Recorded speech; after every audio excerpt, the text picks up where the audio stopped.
Oi, galerinha! Final de semana chegando, nossa semaninha acabando, isso aí, que delicinha, hein? Então vamos para mais uma aula que vocês gostam muito, né, Vitor? Você então sempre pede por ela. Vamos para nossa aula de ciências, que nós vamos falar, lembra que eu falei que nós íamos conversar hoje, né, na próxima aula? Eu falei que o nosso assunto ia ser sobre a reprodução, tá? Então é isso que nós vamos falar hoje. Mas antes da gente falar sobre o sistema reprodutivo, vamos lembrar então sobre, fiz uns desenhos magníficos aqui. Vamos lembrar sobre os nossos órgãos genitais. Lembram que as mulheres têm as vaginas, certo? E daí elas têm o ovário que libera os óvulos. Lembra que o óvulo é a célula reprodutiva feminina. Então, vou desenhar aqui em tamanho maior, tá? O óvulo, que ele tem esse formato circular. Já que então, né, o óvulo, lembrando que ele é produzido lá no ovário, certo? Já os homens, então, qual que é a célula reprodutiva dos homens? Vocês lembram? Que é produzido aqui, ó. Aqui, ó. De fora a gente fala que é escroto, mas lá dentro do escroto nós temos uma partezinha que se chama testículo. E nela é formado o quê? O espermatozoide, né? Então, vou desenhar aqui o espermatozoide maiorzinho, certo? Então, esse aqui é o formato do espermatozoide, que é produzido aqui no testículo do homem. Aí lembra que ele passa lá pela, quem lembra? Vesícula seminal e pela próstata, que daí eles formam aquele líquido, né, que lubrifica, daí contribui para que o espermatozoide passe pela uretra, certo? Então vamos ver como que acontece toda essa reprodução, beleza? Então, não esqueçam que as células reprodutivas, que são os gametas, tá? Dos homens é o espermatozoide e das mulheres é o ovário. Não esqueça, são os gametas. Como que acontece então, pessoal? Lá no ato sexual, tá? O homem introduz o pênis na vagina da mulher, certo? Gente, já conversei com algumas crianças sobre isso, né? Quando a gente ainda podia se ver, podia conversar bastante, assim, cara a cara. Pra vocês, enquanto crianças, parece uma coisa ainda meio, né? Ai, prof, eu não acredito que meus pais fazem isso. Nossa, que nojo. Mas como eu já havia falado pra vocês, quando as pessoas são adultas, as percepções começam a mudar. Então, quando vocês forem adultos, vocês não vão ver dessa forma. É uma coisa normal que acontece com os adultos, tá bom? Desde que os dois queiram, certo? Então, o homem introduz o pênis na vagina da mulher, certo? E então, depois que ele introduz o pênis, chega um momento que então é produzido o espermatozoide, ele passa lá, faz todo o caminho, então aqui dá o pênis, certo? Aí ele faz todo o caminho, aí ele libera os espermatozoides, tá? Não é um espermatozoide que sai, tá, pessoal? São muitos. E não é algo que a gente consiga ver, assim, né? A gente tá conseguindo ver. Não, nós não conseguimos ver a olho nu. Eu preciso de microscópio para enxergar os espermatozoides, de tão pequenininhos que eles são. Então, ele libera os espermatozoides aqui na vagina da mulher. E aqui eles ficam livres. Mas eles são muito espertos. Eles já sabem aonde ir. Então, eles seguem o caminho para encontrar os óvulos, tá? Então, o ovário libera o óvulo. Então, ele liberou o óvulo, ó. Vou fazer grandão aqui, tá, pessoal? Mas ele não é grande dessa forma, não. Ele também é pequenininho, a gente não consegue enxergar a olho nu. Então, aí o espermatozoide vem feliz da vida aí. Encontra o óvulo, tá? Então, vou mostrar pra vocês aqui, ó. o espermatozoide feliz encontra o óvulo. Gente, mas o óvulo, perto do espermatozoide, é bem grande, tá? Então pense que o espermatozoide é muito menor do que o óvulo. Aí ele tenta, né? São vários tentando entrar, mas apenas um vai conseguir entrar aqui no óvulo. Claro que a gente sabe que são os casos dos gêmeos, tá? Que conseguem entrar mais de um espermatozoide. Às vezes até mais de 2, né? 3, 4. São casos raros, acima de 2, tá bom? Então, ele entrou aqui no óvulo. Oh, felicidade! Ele entrou. E né, aí se forma, então, a primeira célula desse novo ser vivo que vai crescer, que vai nascer, certo? Que é o zigoto, certo? Então, ele era só um. Aí ele começou a ser dividido em 2, começou a ser dividido em 3. Aqui vocês talvez não consigam me enxergar melhor, me enxergar bem, tá, pessoal? Mas lá no livro de vocês, deixa eu pegar aqui para vocês verem. Lá no livro de vocês, na página 274, vocês conseguem enxergar bem essa multiplicação e o caminho, tá bom? Então, ocorre essa multiplicação dessa célula, que aí ela começa, daí já não é mais zigoto, se chama embrião, que daí chega aqui, ó, ele vem, vai passando. Enquanto ele vai fazendo esse caminho, ele vai se multiplicando, até chegar aqui. Aí aqui, ele se instala ali, aqui é a parede do útero, tá, pessoal? Lá no livro tá mais bonitinho essa parede do útero do que o meu, que eu desenhei. Então aqui ele se instala e então começa a crescer. Depois de 3, 4 dias, tá, pessoal? Então, o espermatozoide chegou, fecundou o óvulo e se instalou aqui depois de 3, 4 dias. Se instalou lá no útero, tá, pessoal? O útero fica mais ou menos aqui, na altura das meninas, das mulheres. Ele se instalou ali no útero, então aí ele começa a crescer, né? Então daí ele já começa a tomar formas, né? Quem tem a mãezinha grávida, como a Kiara, por exemplo, ou quem teve irmãozinho, conseguiu acompanhar as ecografias, consegue ver que o bebê vai criando forma, né? Então ele vai ficando com uma forma meio estranha, né? No começo fala assim, meu Deus, isso não parece um bebê. É um negócio meio assim que a gente vê lá na ecografia. Aí, com o passar dos meses, na ecografia a gente já consegue ver que tem a cabeça, aí, gente, tá horrível isso aqui. O corpinho, as mãozinhas, tá? Depois vai se formando os pezinhos. E isso, então, vai ser ao longo da gestação, né? Aos poucos, então, vai tomando forma a cabeça, as mãozinhas, né? Então, se era tudo juntinho, aí começa a separar, começa a tomar forma bem bonitinha. Por isso que demora a gestação, certo? Ela demora cerca de 40 semanas. Acontece de ser menos, acontece de ser mais. Depende, cada caso é um caso, mas o período certo são 40 semanas, que dá 9 meses, tá bom?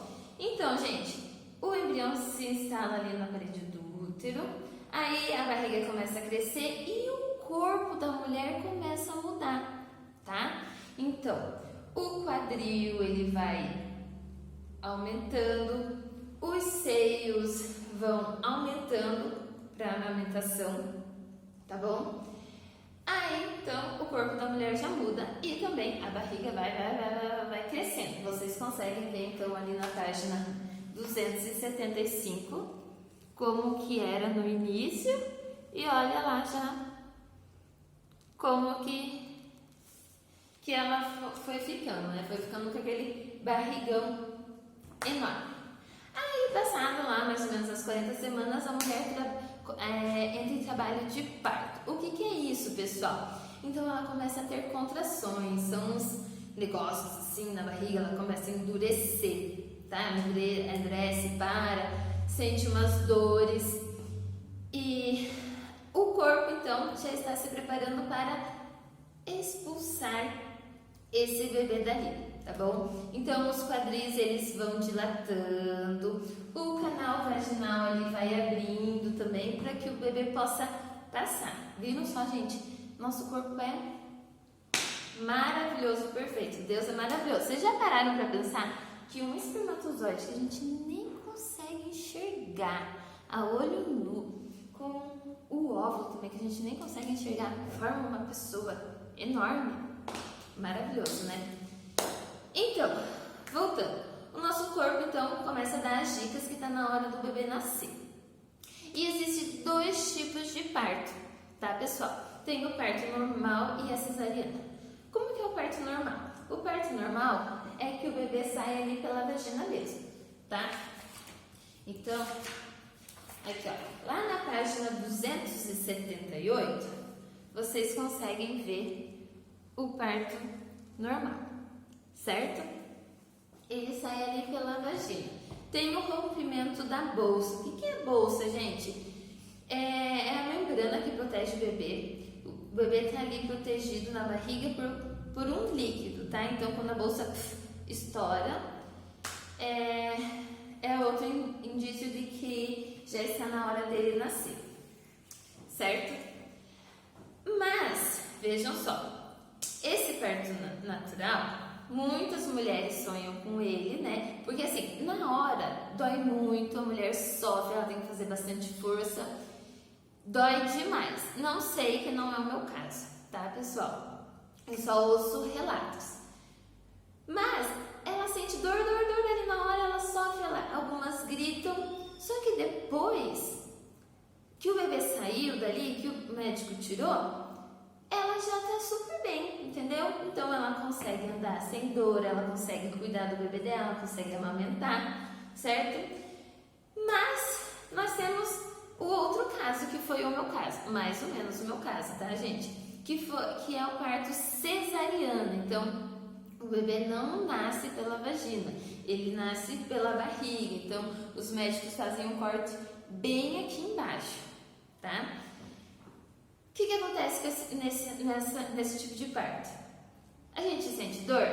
Não sentimos nada, porque a gente toma anestesia. Então, gente, olha, podia me bater, podia fazer o que quisesse, que eu não sentia nada, mas eu estava acordada, eu conseguia ver, conseguia ouvir tudo o que acontecia na sala, só que eu não sentia dor por causa da anestesia, tá? Então é assim que acontece a cesárea. Então daí o médico faz um corte, não é um corte gigante da barriga daqui até aqui, tá, pessoal? É um corte bem pequenininho, mas incrivelmente que lá abre e o bebê sai, até mesmo porque como a gente tá com a barriga grande, né, então a pele tá bastante esticada. Então na hora a gente não sente dor, só que os cuidados pós a cirurgia são muito maiores do que no parto natural. Que enquanto no parto natural a mulher fica bem, consegue fazer as coisas, claro que ela tem que cuidar do corpo, porque o corpo dela, gente, quando a mulher engravida, os órgãos mudam tudo de lugar, vão se adaptando porque o bebê ocupa bastante espaço. Então, depois do parto, ela não vai sair pulando, correndo, né? Se pendurando nas coisas. Não, ela tem que tomar cuidado, mas ela consegue andar normal. Já na cesárea não. Depois da cirurgia, dá aquela sensação que tem alguma coisa caindo, sabe? Então tem que andar mais devagar, às vezes até mesmo curvado. Os cuidados são maiores, porque a gente tem pontos, né? Os médicos dão ponto, porque quando a gente faz uns cortes profundos, é preciso dar ponto, certo, pessoal? É isso que acontece, eles dão pontos, então a gente tem que tomar cuidado para não abrir. E tem as dores, né? Então a gente precisa tomar remédio para não ficar com dor. Não dá para cuidar da mesma forma do bebê, da mesma forma que uma mãe que ganhou natural, então a gente precisa de muita ajuda, tá? Eu recebi bastante ajuda. Meu marido me ajudou muito, muito, muito, muito. Então ele que pegava o bebê pra mim, porque eu precisava do bebê, né, gente? A mulher, depois de ganhar o bebê, ela dá de mamar. O ideal é isso. Algumas, infelizmente, consegue, mas a amamentação para o bebê é muito importante porque no leite materno há muitas vitaminas, tá? Mais vitaminas do que no leite artificial, que é aquele leite em pó específico que os bebês mamam, tá? Então é importante essa amamentação. E é importante também os pais participarem de todo esse processo, tá bom? Não é só porque a mulher engravidou que é problema dela. Isso é uma questão de todos têm que ser envolvidos, todos têm que ter cuidado. A mulher vai estar lá com ele na barriga, tem que cuidar da alimentação e tudo, mas o homem também tem que ajudar, certo? Continuar fazendo as coisas em casa, ajudar com o bebê. Então, né, como eu estava falando da minha experiência, o meu marido pegava o meu bebê, trazia o meu bebê pra mim, ele que lavava a roupa, ele que limpava a casa, limpava até demais, gente. Nossa senhora, chamava ele de escrava bererê, porque ele não parava de limpar a casa. Limpava assim todo dia, mas não era só dar uma varridinha, não era passar pano, não era passar álcool em tudo, bem zeloso mesmo. E a minha sogra também me ajudou muito, então ela fazia comida, enquanto ele limpava a casa, limpava a roupa, pendurava a roupa, trazia o bebê pra mim, ajudava a dar banho, ele me dava banho também, porque é difícil a mulher, depois da cirurgia, tomar banho sozinha, tá, pessoal? Então, viram que é muito importante o homem ajudar a mulher tá participando de todo esse processo, tá? O bebê não é responsabilidade só da mãe, o bebê é responsabilidade de todos, dos dois que fizeram, tanto da mulher quanto do homem, tá? E então, daí o bebê cresce, né? O bebê nasce e a responsabilidade continua. Aí, quando ele é bebezinho, tem que ter os cuidados com a amamentação, a roupa, aí ele vai crescendo, a alimentação dele vai mudando. Então, ser mãe e ser pai é ser responsável para a vida toda, tá, pessoal? Tem que ter muita responsabilidade, ter vários cuidados para o bebê não se machucar. Você tem que prever antes o que pode acontecer, né? Não dá para deixar uma sacola no berço do bebê, porque a gente acha que o bebê fica paradinho, mas ele pode se virar e aquela sacola pode ir no rosto e ele acaba ficando sem ar. Então, é muita responsabilidade, certo?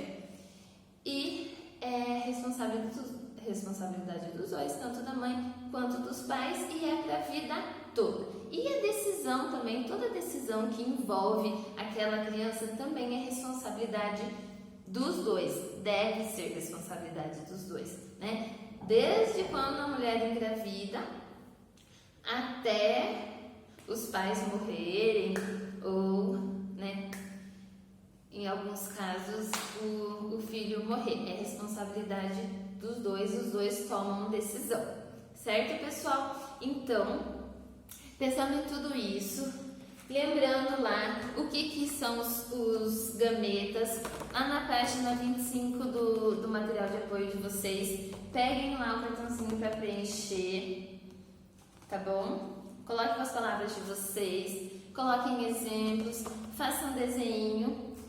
E outra proposta que eu vou propor para vocês é vocês fazerem o sistema reprodutivo. Então, como que acontece essa reprodução, tá? Então, quem tem papel sulfite, faça aí no papel sulfite, mas quem não tem pode fazer no caderno mesmo, certo? Ali, na página 276, dá uma ideia de como vocês podem fazer, tá bom? Só que ali ele sugere que vocês usem massinha para fazer os espermatozoides. Não precisa, tá, pessoal? Então, podem fazer um desenho como eu fiz, o desenho que apareça os órgãos genitais da mulher e do homem, e façam esse caminho que o espermatozoide faz até encontrar o óvulo, até se encontrar aqui no embrião, tá bom? Podem usar canetas diferentes, por exemplo, usa a canetinha verde que indica o espermatozoide chegando aqui, aí pega a canetinha azul, por exemplo, para mostrar o caminho que ele fez de volta, tá? Pode fazer setinhas. Usem a criatividade de vocês, que eu sei que vocês têm bastante, porque vocês são demais, beleza? Então é isso, espero que tenham gostado da aula de hoje. E não esqueçam de responder as questões lá na apostila e de ler os textinhos, porque é muito importante vocês lerem também, tá? Então é isso. Beijão e até a próxima aula.